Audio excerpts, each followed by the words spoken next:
To understand where Sosúa could be headed, we have to look at Punta Cana because it's the clearest example of how a small coastal town can evolve into an international tourism powerhouse. In the 1970s, the eastern tip of the Dominican Republic was nothing more than a wild coastline, farmland, home to small fishing and agricultural communities. There were no paved roads, no major hotels, no airport, just a vision waiting to be realized. Then came Frank Ranieri, a Dominican entrepreneur who saw the potential in that land. In 1969, he partnered with an American investor, Theodore Keel, to purchase large sections of that land.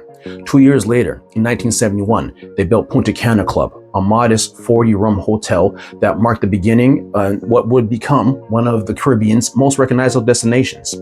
That early collaboration between Dominican vision and foreign capital changed everything.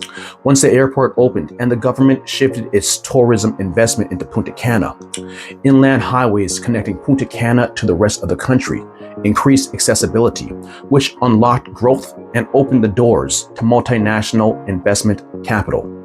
Global hotel chains such as Barceló, Milea, and Riu arrived in the 1990s, transforming a once coastline into a fully integrated tourism corridor. What took a few decades reshaped not just the region, but the country's economic identity.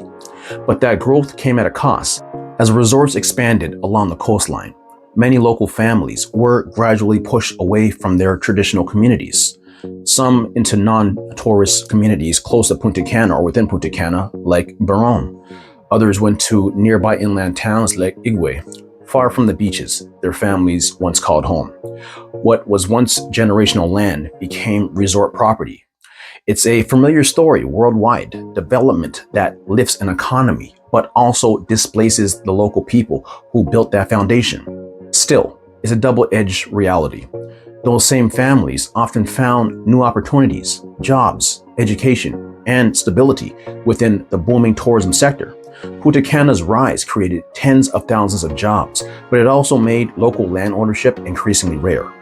For many, that trade-off between ownership and opportunity defines the modern Dominican tourism story.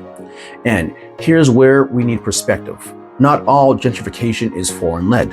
While many of the major hotel chains are European or American, a growing number of Dominicans abroad are returning home to invest. The Dominican diaspora is massive, and remittances are among the highest in Latin America. Now, more of that capital is being repatriated, not just as family support, but as business creation and land purchases.